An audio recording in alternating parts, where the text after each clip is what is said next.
Chapter 44 Adieu, Vie Cotteret, 1866, and Saint-Domingue, 1791. When you said you wanted to take me somewhere special, this wasn't exactly what I imagined, Ada mumbled, glancing around the quiet church graveyard. The first lights of dawn stretched across the old stone facades of Vie Cotteret, making the brick glimmer like gold. "My father is buried here," Alexandre said softly.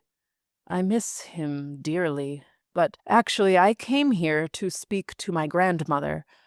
Whenever I feel frustrated or aimless, I think about what she would have done. She was the sort of woman who could handle absolutely anything. Whenever my family felt troubled, they would come here to seek guidance from her memory." Ada turned toward him, curiosity flickering in her eyes. "Marie Sosette? Didn't she die in Saint-Domingue?" "She did," he nodded. "But I've always felt her spirit here. I was too young to remember her, but after she passed, my father would come here every Sunday to lay a flower at this cross by the entrance.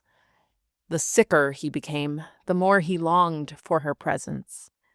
After he died, my aunt took up the ritual every Sunday until she was too frail to leave the house.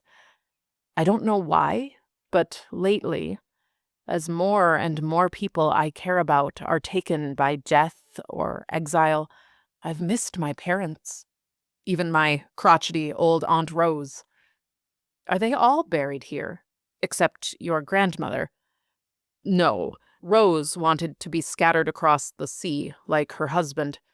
France was never her home, not truly. She missed Saint-Domingue. She could never bring herself to call it Haiti." "But today you wanted to speak to your grandmother." "Yes." His voice dropped reverently. "The family Dumas always knew she was the real wisdom behind us all, even after death. Her strength and perseverance guided us through pain and poverty." He hesitated, then admitted, "For a long time, I was afraid to come here. I couldn't bear to stand at my father's grave. I told my aunt to say a prayer for me when she came, but it wasn't until she passed that I could finally garner the courage to come myself. I think I would have made less mistakes in my youth had I come sooner." He exhaled, his breath visible in the crisp morning air. "Our people, my grandmother's people, feel connected to their ancestors and believe that they are there to guide us. I've been trying to reconcile with that part of myself as I get older. I've spent too much time trying to assimilate and not enough embracing who I truly am." Ada placed a gentle hand on his shoulder. "Should we lay the rose?" He smiled slightly, then bent down, placing the white rose elegantly against the marble cross. His hand lingered on the cold stone as he closed his eyes, lost in reminiscence and pain. But in his typical fashion, when the moment had passed, he pulled himself upright and flashed Ada his familiar, gregarious smile. He patted the stone lightly and whispered, "Adieu." "You say goodbye to her every time?" Ada asked. "That is lovely." "It's more than goodbye. Adieu means go with God. My aunt always said my grandmother was a deeply religious woman, so that is my greatest wish for her." "Oh, we have something similar in English. Goodbye comes from God be with ye." "Small world," Alexandre smiled. "But French is better." "Naturellement," she winked, then tilted her head. "Did your grandmother give you any of the wisdom you sought?" "Maybe." He glanced back at the cross.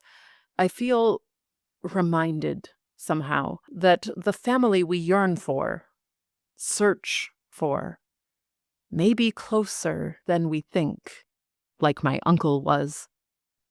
That sounds like quite the story. For a Dumas, there is no other kind. He took her hand, guiding her down the winding path through the graveyard.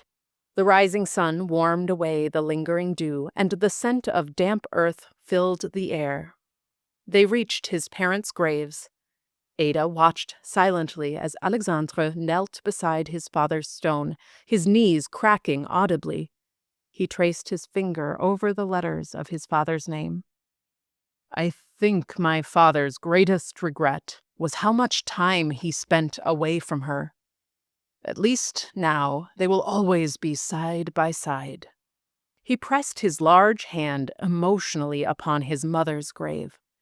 Then, in quiet reverence, bowed his head and kissed the cool stone.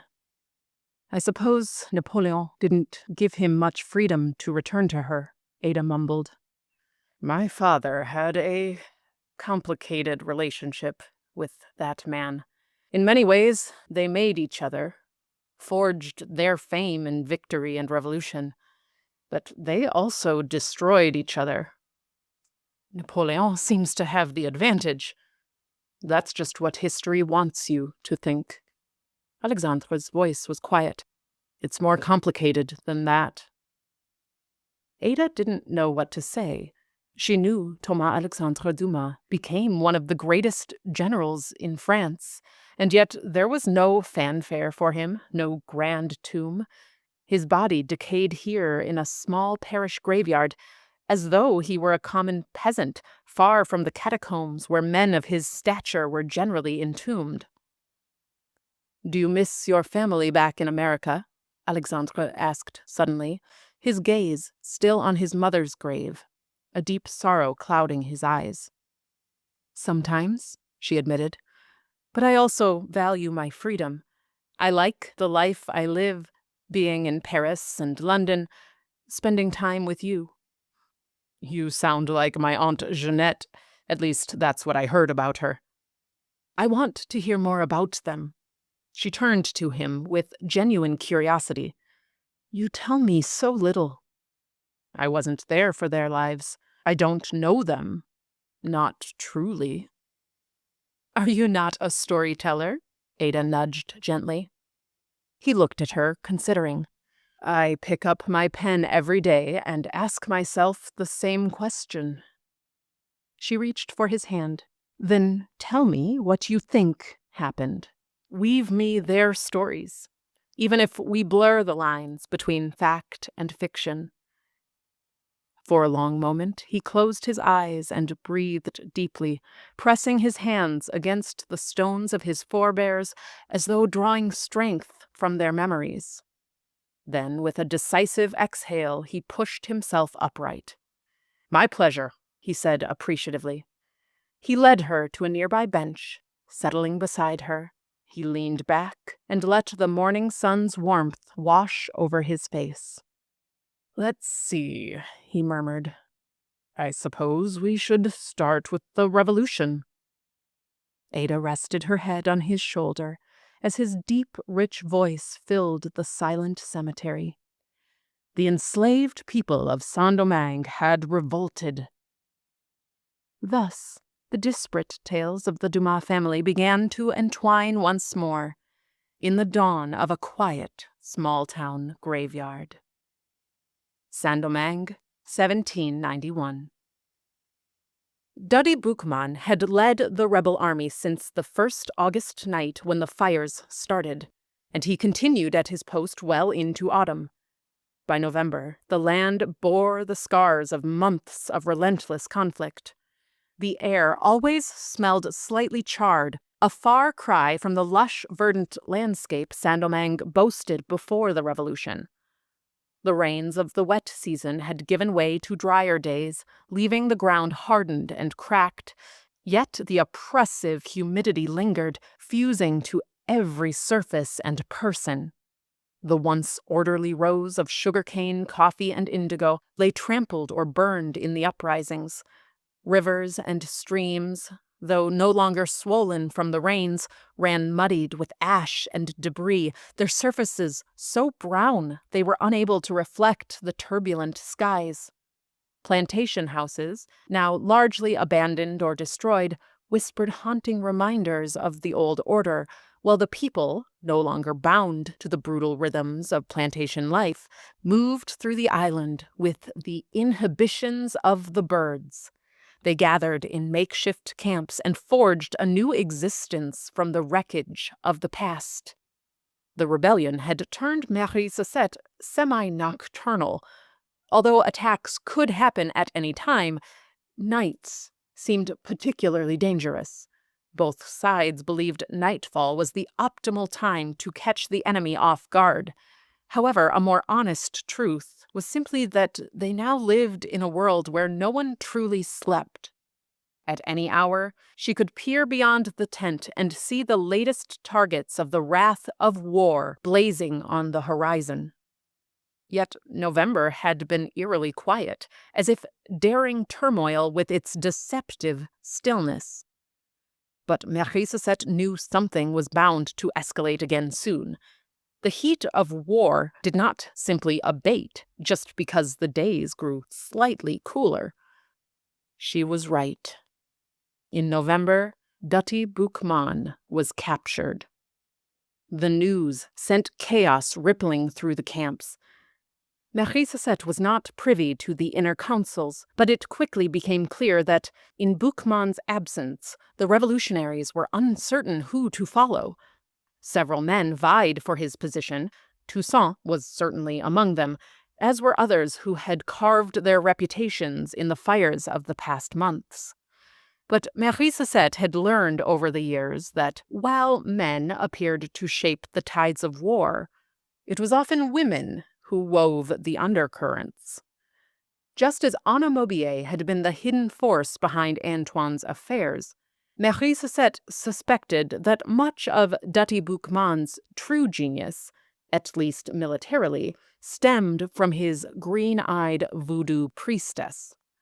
Regardless of her personal feelings about Cécile, Marie Sasset was certain of one thing.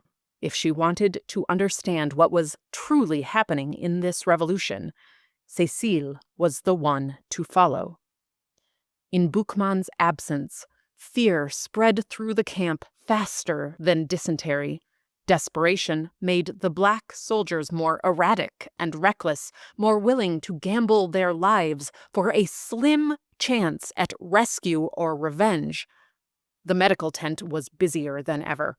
Many soldiers debated whether a rescue mission was possible, but according to the French, Boukman was being held in a nearly impenetrable coastal stronghold.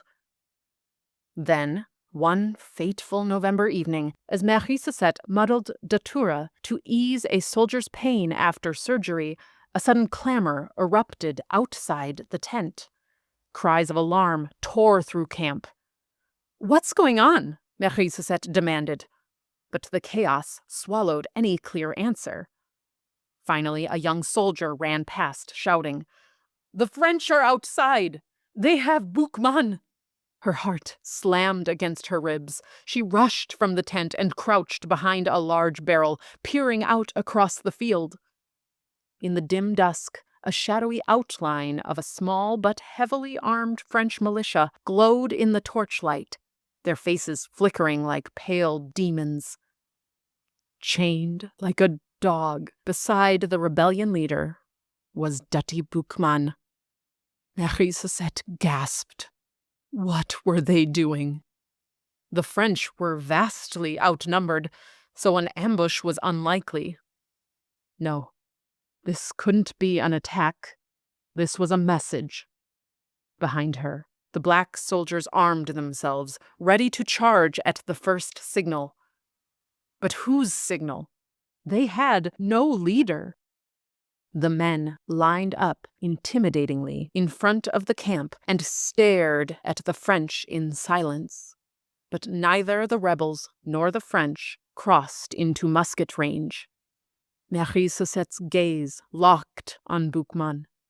He was bloodied and bruised, his eye swollen shut, with dried blood caking his face. Yet his expression remained stubbornly contumacious. The battalion leader kicked him to his knees, forcing Boukman to kneel in defeat before his rebel army.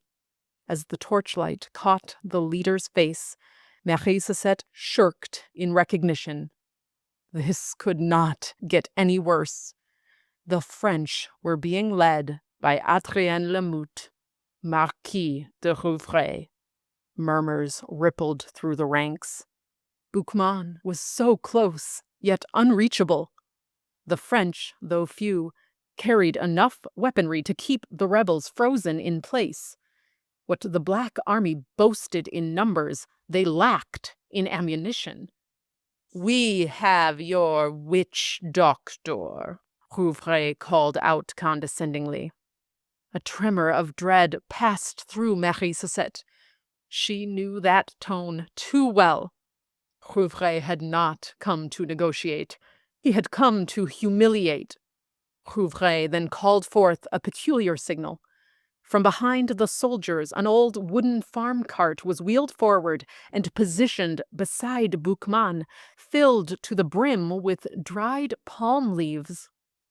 "Get in," Rouvray barked to his prisoner.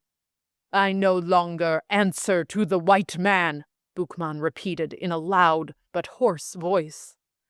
Rouvray cackled darkly. With a flick of his wrist, soldiers descended upon Boukman, raining blows with the butts of their muskets until he collapsed.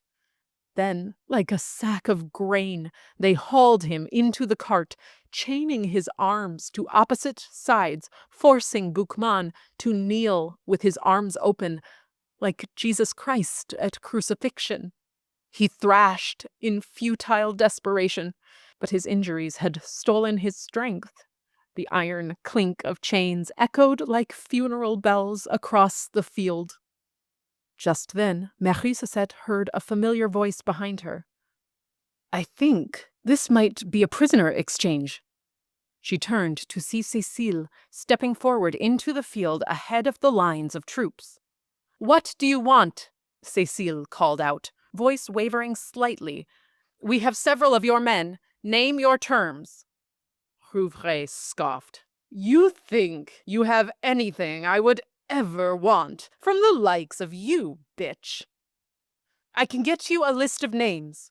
Lower your weapons," she pleaded, hands raised in surrender. Marie Sasset's stomach twisted. Cécile had no idea who she was dealing with. Marie Sasset knew Rouvray, knew what he was. He wasn't here for leverage. He and his wife tormented people for amusement. There was something darker at play. "You disgusting excuses for humanity believe you can defy the mighty French Empire?" Rouvray sneered. "We will crush you like ants under our boots. We have owned this land and your kind for centuries.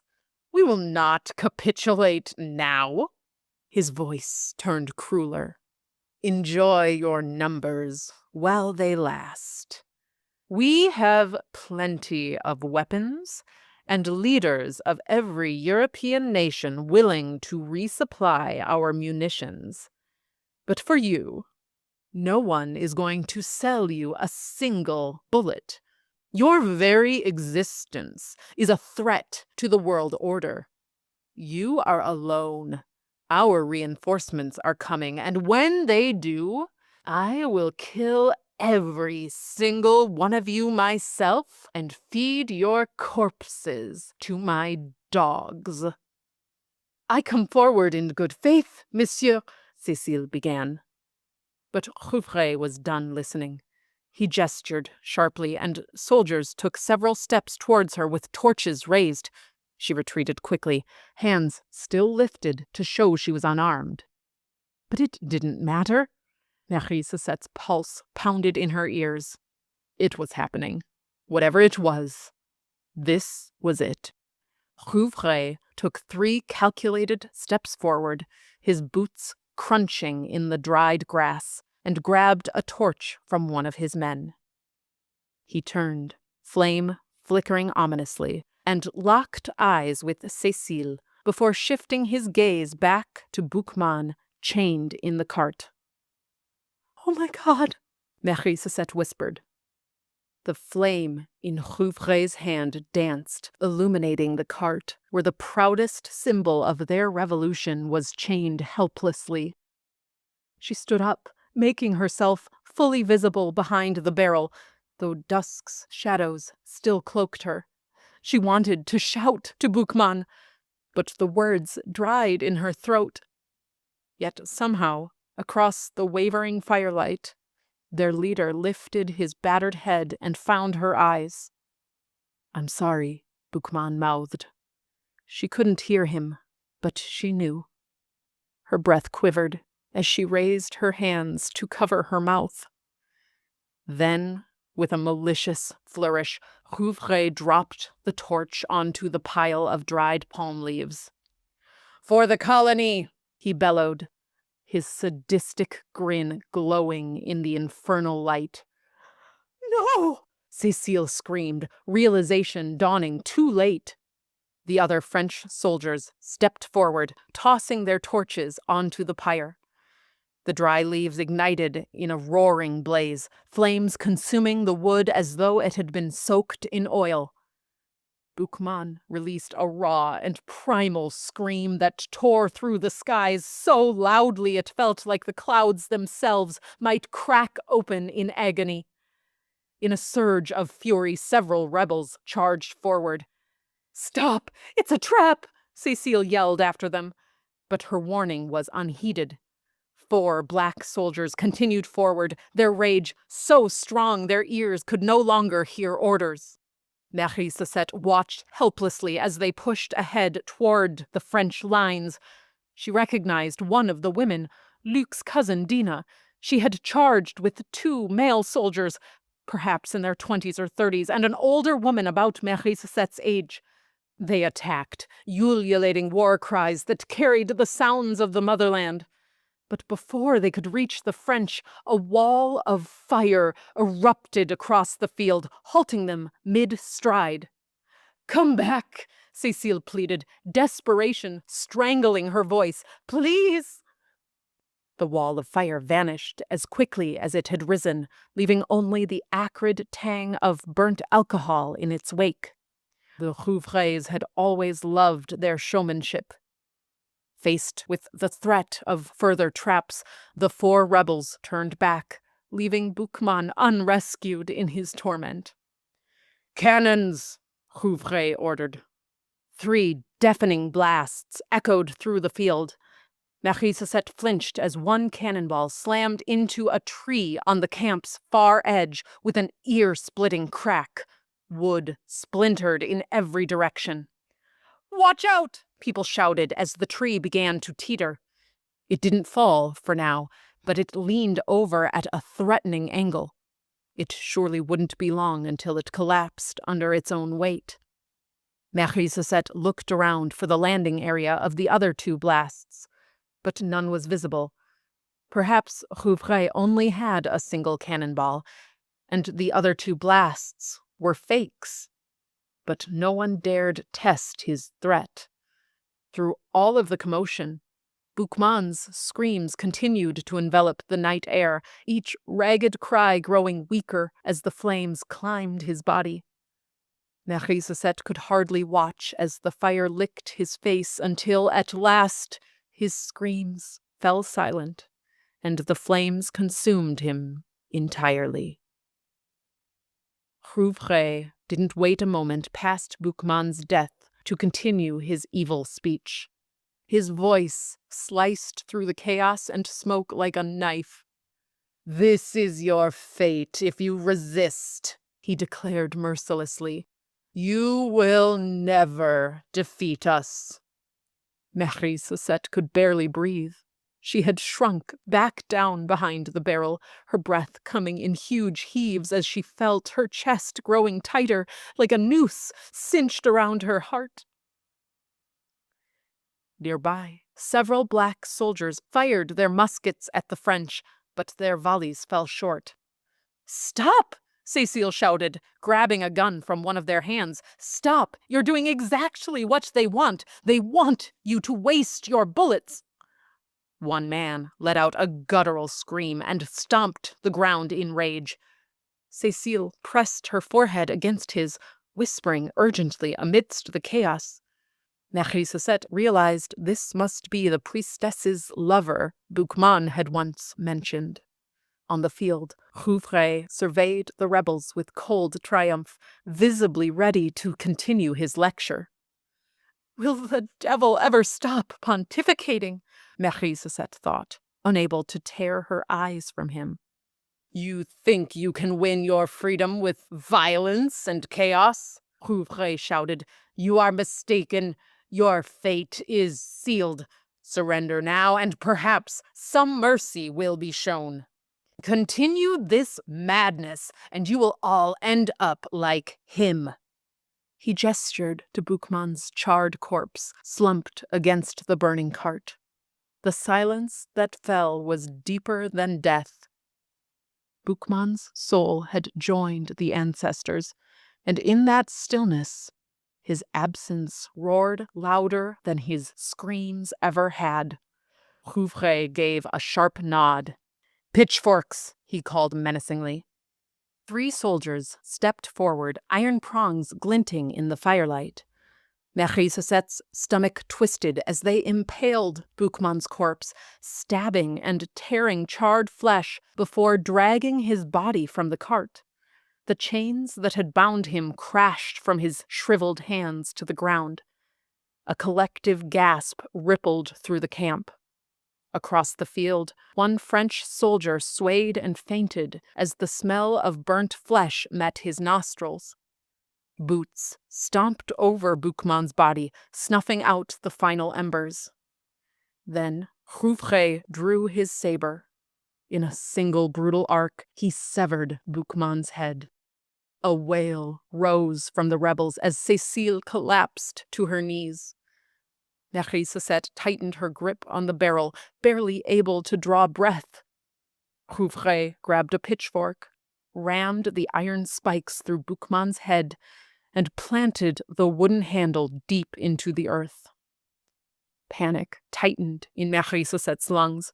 Her mind flooded with memories of Auger. Would this rebellion suffer the same fate? Was everything lost? She tried to calm herself, but she was rapidly finding it harder and harder to take in enough air to stay conscious. She swallowed hard, barely able to whisper. "Adieu." "About face," Rouvray snapped.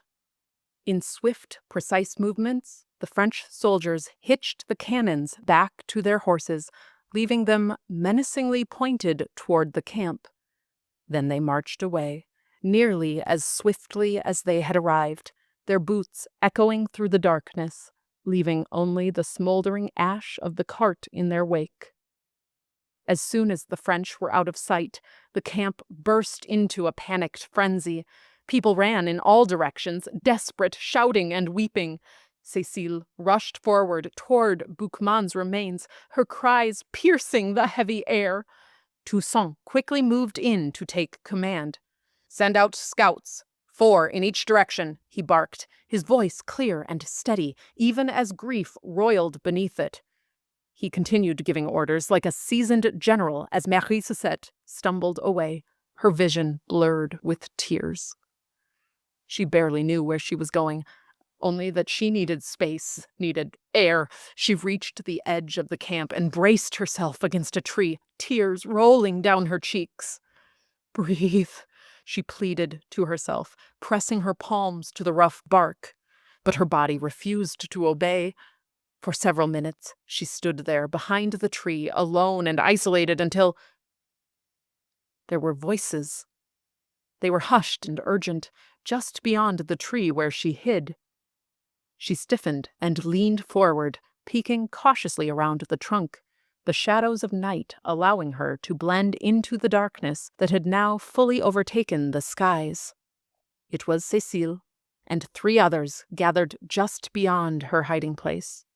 They were the ones who had charged the field. Except Dina. Dina was missing. Instead, the two men and the older woman clustered around Cécile as she wept. The men were both strong and broad-shouldered, the kind of men who had known the weight of sugarcane before they had ever held a weapon. The older woman spoke in a voice that was almost unnervingly calm amidst the chaos around them. "Hush now, child. You did what you could." Cécile's shoulders shook. "I don't ever want to do that again," she choked out. "Don't blame yourself," her lover said tightly as he wiped the tear from her face. Marie-Cosette could tell the man was trying to be compassionate, but he had so much anger emanating from his face. He looked far more likely to tear the forest apart with his bare hands than ease anyone's suffering.